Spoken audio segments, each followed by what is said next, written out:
এ নিয়ে আলোচনার জন্য এই মুহূর্তে সিলেটে আছেন সহকর্মী ইকরামুল কবির, তার সঙ্গে যুক্ত হচ্ছেন সিলেট সিটি কর্পোরেশনের প্রধান বর্জ্য ব্যবস্থাপনা কর্মকর্তা অবসরপ্রাপ্ত লেফটেন্যান্ট কর্নেল মোহাম্মদ একলিম আবদিন। সরাসরি চলে যাচ্ছি ইকরামের কাছে। নিশ্চয়ই শুনতে পাচ্ছেন। আমি এই মুহূর্তে আছি সিলেটের নগর ভবনে এবং বর্জ্য ব্যবস্থাপনা নিয়ে কথা বলার জন্য আমার সঙ্গে আছেন সিলেট সিটি কর্পোরেশনের প্রধান বর্জ্য ব্যবস্থাপনা কর্মকর্তা লেফটেন্যান্ট কর্নেল অবসরপ্রাপ্ত মোহাম্মদ একলিম আবিদিন।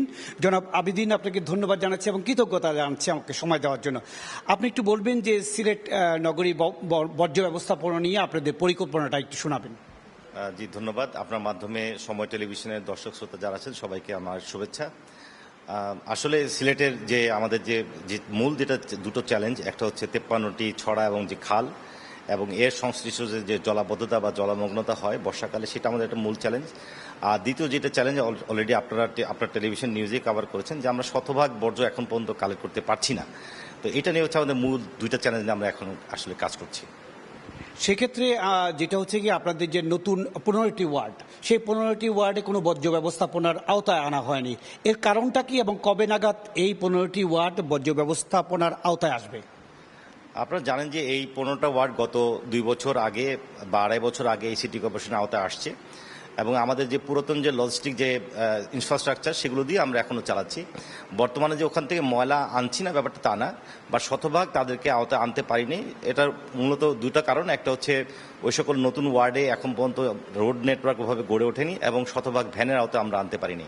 তবে মাননীয় প্রশাসক মহোদয়ের নির্দেশে আমরা এদিকে যাচ্ছি এবং সামনে নতুন গাড়িগুলো যদি আমরা দ্রুত আনতে পারি, সেক্ষেত্রে আমরা দ্রুতই 100% যে বর্জ্য আনা সেটা আমরা সফল হবে বলে আমি বিশ্বাস করি।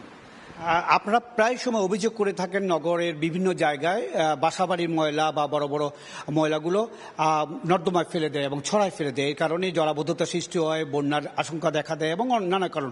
এ থেকে উত্তরণের জন্য আপনারা কতটুকু অ্যাওয়ারনেস প্রোগ্রাম নিয়েছেন বা সচেতনতামূলক কর্মসূচি নিয়েছেন? আমি একটা তথ্য দিয়ে আপনাকে সাহায্য করতে চাই। 1.5 বছর আগেও এই শহরে 245 টন মতো ময়লা আমাদের কালেকশন চেনে আসতো। গত 1.5 বছরে এটা 245 থেকে 300 টন ময়লা আমরা কালেকশন চেনে আসছি। অর্থাৎ জনগণও সচেতনভাবে ময়লাটা আমাদের কালেকশন চেনে দিচ্ছেন এবং হয়তো ছড়া বা ড্রেনে আমাদের বা খালে আমাদের ময়লাটা ফেলছেন না। জনগণ সচেতনতার পাশাপাশি সিলেট সিটি কর্পোরেশনের পক্ষ থেকে আমরা নিয়মিত এই 53টা ছড়ার মধ্যে আমরা পরিষ্কার পরিচ্ছন্নতা রাখি, যার ফলটা এবছর বর্ষাকালে সিলেট নগরবাসী কিছুটা হলেও পেয়েছেন।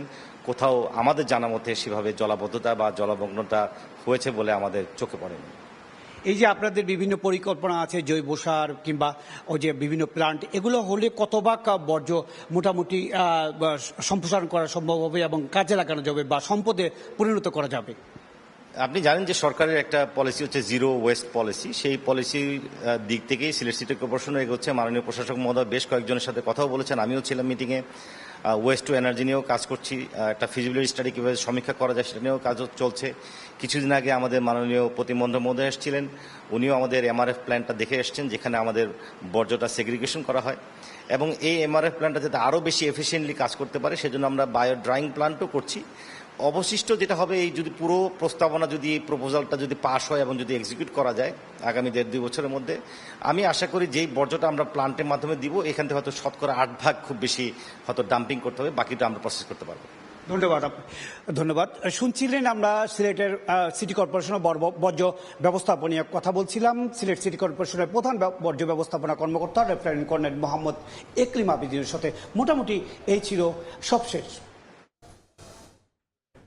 সহকর্মী ইকরাম যুক্ত হয়েছিলেন সিলেট থেকে, তার সঙ্গে ছিলেন সিটি কর্পোরেশনের প্রধান প্রকৌশলী।